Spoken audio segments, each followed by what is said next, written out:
శ్రీమాత్రే నమ. జయ గురు దత్తాత్రేయ నమ. ఈ వీడియోలో మనం సింహరాశి వారికి 2026 సంవత్సర ఫలితాలు తెలుసుకునే ప్రయత్నంలో మరి సింహరాశి వారికి ప్రధాన గ్రహాలైనటువంటి రాహు, కేతువు, శని, గురువు వీటిని మనం బేస్గా చేసుకొని సంవత్సర ఫలితాలు తెలుసుకోవడం జరుగుతూ ఉంటుంది.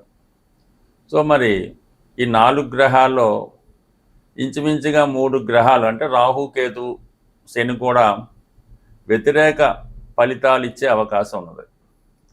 ఒక్క గురుగ్రహం మాత్రం సంపూర్ణంగా ఉత్తమ ఫలితాలు అన్నవి ఈ రాశి వారికి ఇవ్వడం జరుగుతూ ఉంటుంది. సో ఏదైనా సింహరాశి వారికి శని ప్రధాన శత్రుగ్రహం. అటువంటి శత్రుగ్రహం అష్టమ స్థానంలో ఉండడం వల్ల జాతకుడి మీద పగ తీర్చుకునే విధంగా ఈ శని భగవానుడు ప్రయత్నం చేస్తూ ఉంటాడు. ఎప్పుడు చిన్న మిస్టేక్ దొరికినా దానికి పెద్ద పనిష్మెంట్ అన్నది ఇవ్వడం జరుగుతూ ఉంటుంది. ఏదైనా ఎవరికైనా ఏదో చేసి పెడతామని మీరు మాట ఇస్తారు. అయితే ఈ సమయంలో అది పెద్ద అభాండంగా మారి మీ మీద అపవాదులు వేసే అవకాశం ఉన్నది. అలాగే కొన్ని ఎప్పుడో జరిగిపోయినటువంటి విషయాలు, ఎప్పుడో ఏదో జరుగుతుంటుంది, అది బాధపడిపోద్ది. దాన్ని ఇప్పుడే జరిగే విధంగా చిత్రీకరించి మీ మీద కొన్ని నిందలు, అపవాదులు వేస్తూ ఉంటారు. అంటే సాధారణంగా ఈ సమయంలో సింహరాశి వారు ఏదో ఒక రాజకీయ రంగంలోనూ ఒక ప్రధాన వృత్తిలోనూ బాగా ఎదిగే ప్రయత్నంలో ఉంటుంటారు పైకి. అది చూసి ఓర్వలేని వారు మిమ్మల్ని ఎక్కువగా అబ్జర్వ్ చేసి చిన్న మిస్టేక్ దొరికినా మిమ్మల్ని అపనిందలు, అపవాదులు చేసే విధంగా ఉంటుంది. కాబట్టి చాలా జాగ్రత్తగా వ్యవహరించండి. అంటే ఎవరైతే జీవితంలో పైకి రావాలనుకుంటున్నారో వాళ్ళు మాత్రం కంప్లీట్గా జాగ్రత్తగా ఉండడం మంచిది. ఎట్టి పరిస్థితుల్లో కూడా మనకి అక్కరలేని విషయాల్లో తలదూర్చడం కానీ, ఎవరికి పడితే వాళ్ళకి ఏది పడితే అది ప్రామిస్ చేయకుండా ఉండే మంచిది. కేవలం అప్పిస్తానని కూడా ప్రామిస్ చేయకూడదు. అది ఇవ్వకపోవడం వల్ల చాలా వరకు దానివల్లే వాళ్ళ జీవితం నాశనం అయినట్టు మిమ్మల్ని బదనాం చేసే అవకాశం ఉంటుంది. కాబట్టి అష్టమ శని విషయంలో జాగ్రత్త పడడం మంచిది. చిన్న బలహీనత కూడా మీరు ఈ సమయంలో పాల్పడితే అంటే చిన్న బలహీనత అది పెద్దదిగా మారి మీ జీవితాన్ని నాశనం చేసే అవకాశం ఉంది. కాబట్టి ఎట్టి పరిస్థితుల్లో కూడా ఏదైనా ఇటువంటి బెట్టింగ్లు, అలాగే పేకాట ఇలాంటి విషయాలకు దూరంగా ఉంటే మంచిది. దాని తర్వాత సప్తమంలో రాహు, ఇది ఒక విధంగా కొత్త పరిచయాల్ని ఏర్పాటు చేస్తూ ఉంటుంది. అంటే ఏదో మీ యొక్క ప్రయత్నానికి ఎవరో ఒకరు వచ్చి, ఎందుకని మీతో మేము కలిసి వ్యాపారం చేద్దాం, కలిసి పని చేద్దాం, కలిసి సినిమా తీద్దాం, కలిసి రాజకీయ పార్టీ పెడదామని మిమ్మల్ని ప్రేరేపించి మీతో ధనాన్నంతా ఖర్చు పెట్టించి వాళ్ళు లాభం పొంది చివరికి మిమ్మల్ని వదిలేసి వాళ్ళు వెళ్ళిపోవడం జరుగుతూ ఉంటుంది.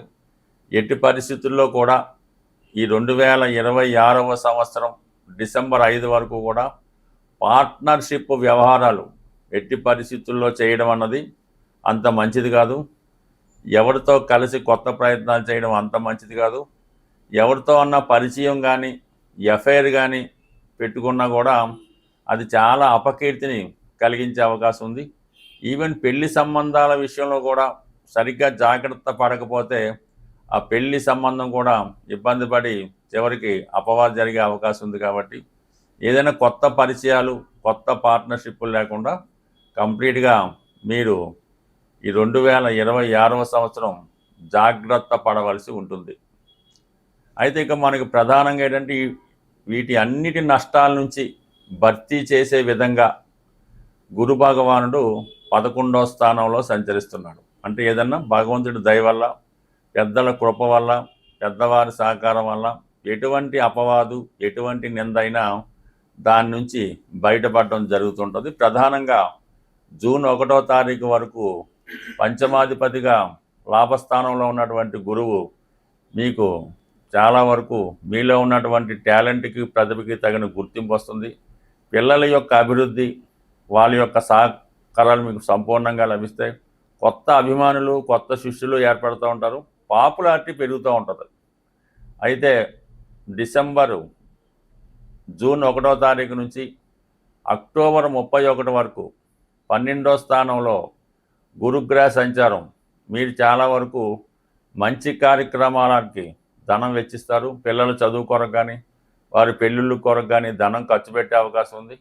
అలాగే ఏదో ఒక స్థిరాస్తి కొనాలనే మీ ప్రయత్నం నెరవేరుతుంది. మీకు కాకపోయినా ఏదైనా ఒక దేవాలయానికో ఒక సంస్థకో 10 మందికి ఉపయోగపడే విధంగా ఏదైనా చేయాలనే మీ ఆలోచన తప్పకుండా ఈ సమయంలో నెరవేరుతుంది. ఆగిపోయినటువంటి విద్య తిరిగి ప్రారంభించి అది కంప్లీట్ చేయడం జరుగుతుంది. లేదంటే అదనపు అర్హత అదనపు డిగ్రీ సంపాదించే అవకాశం ఉన్నది.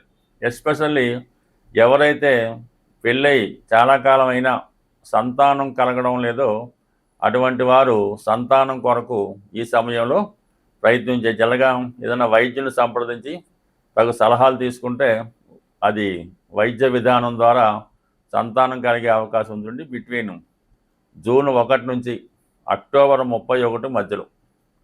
ఇక అక్టోబర్ 31 నుంచి 2027వ సంవత్సరం జనవరి 24 దాకా రాశిలోకి గురువు ప్రవేశిస్తాడు. అక్కడ ఉన్నటువంటి కేతు ఆధ్యాత్మిక చింతన చాలా బాగా పెరుగుతుంది. అనూహ్యంగా దైవభక్తి పెరుగుతుంది, త్యాగగుణం పెరుగుతుంది. బట్ ది సేమ్ టైం ఏంటంటే సంతానం కలగడం కానీ మిమ్మల్ని మీరు సంస్కరించుకోవడం కానీ చిన్న చిన్న బలహీనతల నుంచి చెడు వ్యసనాల నుంచి అలవాట్ల నుంచి అంటే అలవాటు ఉన్న వాళ్ళకి వాటి నుంచి బయటపడి మిమ్మల్ని మీరు సంపూర్ణంగా రెక్టిఫై చేసుకొని మళ్ళీ కొత్తగా మార్పు రావడం ఉంది. దైవ బలం పెరుగుతుంది, దైవ లక్షణాలు పెరుగుతాయి. మంచి ఆలోచనలతో అడుగు ముందుకేసి జీవితాన్ని సక్సెస్ వైపు నడిపించే విధంగా ఈ గురుగ్రహం మీకు ఈ సంవత్సరం చివరిలో సహకరించే అవకాశం ఉంది. అంటే ఓవరాల్గా ఈ రాశి వారికి గురుబలం బాగుంది. అయితే శని రాహుగ్రహాలకి తప్పనిసరిగా మీరు కొద్దిపాటి పరిహారాలు చేసుకుంటే జీవితం అంతా అంటే ఈ 2026 అంతా కూడా చాలా ఆనందదాయకంగా గడిపే అవకాశం ఉంటుంది. మరి ముఖ్యంగా 2026 సంవత్సరంలో ఇప్పుడు చెప్పినటువంటి 4 గ్రహాలు సింపుల్ పరిహారాలు ఇప్పుడు చెప్పడం జరుగుతుంది. ముందుగా శని భగవానుడి యొక్క అనుగ్రహం కోసం నెంబర్ 1గా ఏంటంటే మీరు క్రమశిక్షణతో మెలగడం, ప్రతిరోజు ఉదయం ఒక అరగంట అన్న వాకింగ్ చేయడం, ప్రాణాయామం చేయడం వల్ల మీ కుటుంబంలో ఉన్నటువంటి వృద్ధుల్ని ముసలివారిని వారికి ఏదో విధంగా సేవ చేసి వారిని అవమానపరచకుండా సమయానికి వారికి కావలసినటువంటి సదుపాయాలు సౌకర్యాలు కల్పించడం వల్ల వారిని ఆత్మీయంగా పలకరించడం వల్ల శని భగవానుడు మీకు సంపూర్ణంగా మంచి ఫలితం ఇవ్వడం జరుగుతుంది. ఇంట్లో అటువంటి వారు ఎవరు లేనప్పుడు ఏ అనాథ శరణాలయంలోనో ఏ ఆశ్రమంలోనో వృద్ధులు ఉంటే వారికి ఏమైనా మందులు అవసరమా లేదంటే వాళ్ళకి ఏమైనా పని చేసి పెట్టాలా అలాంటిది ఏమన్నా మీరు ఫిజికల్గా వారికి ఏ విధంగా సహాయపడినా వారికి సేవ చేసిన మీ యొక్క శని భగవానుడు సహకరిస్తాడు.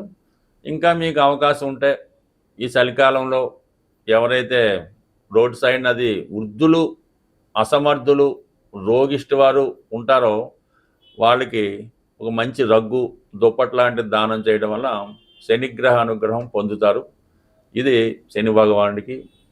ఇక రాహుగ్రహం అనుగ్రహం పొందాలంటే మీరు ఎక్కువగా కాలభైరవుణ్ణి ఆరాధించవలసి ఉంటుంది. బట్ ఎవరైతే వక్ర మార్గంలో అక్రమ మార్గంలో వెళ్తూ ఉంటారో వాళ్ళని మంచి మార్గంలో పెట్టే ప్రయత్నం చేయాలి. అంటే మీరు కూడా ఏదంటే రాహు ఎప్పుడైతే మనిషి జీవితంలో యాక్టివేట్ అవుతాడంటే వాడికి ఏమైనా వ్యసనం బలహీనత ఉన్నప్పుడు రాహు విజృంభించి మరింత వ్యసనపాటుగా మారుస్తుంటాడు. మీలో ఉన్నటువంటి వ్యసనాల్ని తగ్గించుకుంటే ఆటోమేటిక్గా రాహు బలవంతుడు అవుతాడు. రాహుగ్రహ అనుగ్రహం కోసం దుర్గా అమ్మవారి ఆరాధన కాళికామాత ఆరాధన చేసుకోవడం వల్ల లేదంటే ఏదైనా అమ్మవారి ఆలయంలో ఒక నిమ్మకాయ తీసుకొని మీ దగ్గర పెట్టుకోవడం వల్ల కూడా రాహుగ్రహ అనుగ్రహం పొందుతూ ఉంటారు. బట్ ఏదైనా కొంతవరకు చెడు వ్యసనాల నుంచి బయటపడితే రాహు యొక్క ఫేవర్ మీకు వచ్చేస్తుంది ఆటోమేటిక్గా. ఇక కేతు అన్నది ఆధ్యాత్మిక రంగంలో ఉన్న వాళ్ళకి ఆటోమేటిక్గా కేతు సహకరిస్తాడు. నిరాశగా ఏదన్నా ఎవరన్నా బాగా ఇబ్బందుల్లో ఉంటే వాళ్ళకి ఏదో ఒక ధైర్యం చెప్తే చాలు మీరు అంటే కౌన్సిలింగ్ అవ్వాలన్నమాట. ఆ కౌన్సిలింగ్ అవ్వడం వల్ల కేతు యాక్టివేట్ అవ్వడం జరుగుతూ ఉంటుంది. లేదంటే బుధవారం రోజు కానీ మంగళవారం రోజు కానీ వినాయకుడిని గరికతో అర్చన చేయడం వల్ల సంకటనాశన గణేష్ స్తోత్రం చదవడం వల్ల అలాగే ఏదైనా సాధువులకి అలాగే బ్రహ్మచారులకి ఇండ్లు పట్టకుండా తిరుగుతున్న వారికి కావాల్సినటువంటి కాషాయ వస్త్రాలు కానీ ఏదన్నా వారికి భోజనం కానీ పెట్టడం వల్ల కేతువు సహకరించే అవకాశం ఉంటుంది. విఘ్నేశ్వరుడు ఆరాధనతో కేతువు సంతృప్తి చెందే అవకాశం ఉన్నది. అలాగే మీ దగ్గర ఈ పోక చెక్కని ఉంటుంటాయి, అంటే తమలపాకులు కిల్లీలో వాడే పోక చెక్క మీ దగ్గర పెట్టుకోవడం వల్ల కానీ, డ్రై ఫ్రూట్స్ పంచిపెట్టడం వల్ల కానీ కేతువు మీకు సహకరిస్తాడు. ముఖ్యంగా మీ గురువు అంటే మీ తండ్రి గారిని, మీ విద్య నేర్పిన గురువుని ఆరాధించడం వల్ల, లేదంటే మన ప్రస్తుతం ఉన్నటువంటి బాబావారు, దత్తాత్రేయుడు, రాఘవేంద్ర స్వామి, ఈ విధంగా గురువుని ప్రతి గురువారం ఆరాధించడం వల్ల, గురువారం రోజు ఆవుకి శనగలు పెట్టడం వల్ల, అంటే గోవుని సేవించడం వల్ల, పూజించడం వల్ల కంప్లీట్గా మీకు గురువు అనుగ్రహం లభిస్తూ ఉంటుంది. స్త్రీలైతే వారు చేస్తున్నటువంటి స్నానం చేసినప్పుడు వేడి నీళ్ళలో కొద్దిగా పసుపు పెట్టుకొని స్నానం చేయడం వల్ల, ఎక్కువ పసుపు వాడటం వల్ల కూడా గురుగ్రహ అనుగ్రహం స్త్రీలకి కలిగి సౌభాగ్య యోగాన్ని, తొందరగా వివాహం జరిగే అవకాశం ఉంటుంది. స్వస్తి.